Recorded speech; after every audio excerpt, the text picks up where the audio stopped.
buat liburan kita minggu depan kita mau kemana ya? Sampai bingung, mana aja mau ikut? Bebas sih kan kamu aja nanti. Eits, bentar-bentar. Kayaknya sih lagi pada ngobrol, tapi kayaknya lagi nggak bener-bener mendengarkan deh. Nah, jadi teman-teman, dalam psikologi komunikasi ada 5 tahap dalam listening. Pertama, receiving, yaitu memberikan perhatian penuh untuk menangkap pesan tanpa gangguan. Kedua, understanding, pendengar menafsirkan isi dan makna pesan. Ketiga, remembering, yaitu mengingat informasi penting. Yang keempat, evaluating, menilai pesan secara kritis tanpa langsung menghakimi pembicara. Dan yang kelima, responding, yaitu memberi umpan balik yang menunjukkan bahwa kita paham akan pesan yang diterima dan dipahami. Karena dia cuma ngelakuin yang namanya pseudo listening. Nah, pseudo listening itu apa sih? Gampangnya, pseudo listening itu dia itu kelihatan ngedengerin, tapi sebenarnya fokusnya itu kemana-mana. Nah, jadi sebenarnya alasan kenapa aku masih ingin membuat weekend liburan kita tuh karena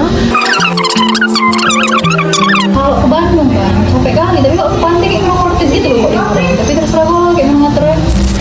Nah, ini adalah masuk ke tahap kedua, yaitu understanding. Kalau kita cuma iya-iya doang, tapi kitanya sibuk sama yang lain, mana bisa ngerti. Cara yang paling simpel buat buktiin kita itu ngerti, itulah dengan paraphrasing. Kita ulang inti dari apa yang teman kita sampaikan dengan kata-kata kita sendiri. Nah, kalau misalnya kita udah ngerti, otak kita itu masuk ke tahap ketiga, yaitu remembering.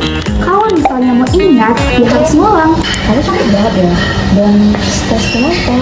Sebenarnya selain karena alasan tadi, aku juga takut sih kejadian liburan kita tahun lalu keulang lagi. Yang masalah hotel itu, memang sih kalian nggak kayak nyalain aku dengan kata-kata. Cuman aku tetap merasa kalau kalian tuh nyurutin aku gara-gara masalah itu. Makanya aku mikir keras banget sih buat liburan tahun ini karena aku nggak mau kejadian kayak tahun lalu terulang lagi dan kalian nyalain aku. Maksud kamu takut kejadian tahun lalu itu pulang lagi? Iya, bener sih, tinggal buat jadwal ulang aja, nggak usah dipikirin, nggak usah baperan kali jadi orang. Loh, lihat nih, Farhan langsung lompat ke tahap evaluating. Padahal Dina itu kan lagi ceritain gimana perasaannya. Seharusnya di momen kayak gini, yang paling dibutuhin itu didengerin dulu, jangan dievaluasi atau langsung dinilai. Nah, yang dibutuhin sama Dina itu adalah tahap kelima, yaitu tahap responding. Tapi responnya itu harus tepat dan secara empatik ya. Kadang aku ngerasa harus selalu siap-siaga. Padahal aku juga pengen dimengerti sama kalian.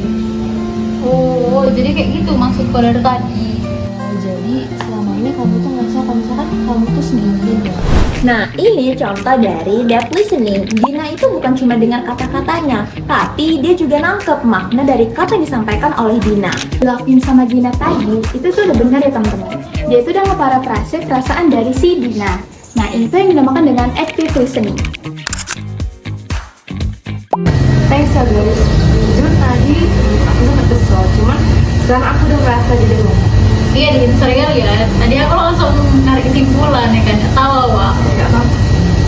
Kita akan sama-sama ya supaya kamu nggak merasa sendiri lagi. Oke, thank you guys. Nah, udah tahu kan? Jangan lupa ya, komunikasi yang baik itu bisa berjalan kalau 5 tahap listeningnya tadi kamu lakukan dengan benar. 5 tahap itu ada receiving, understanding, remembering, dan evaluating dan responding. Nah, jauhi yang namanya pseudo listening ya teman-teman. Kelihatannya sih dengar, tapi sebenarnya nol.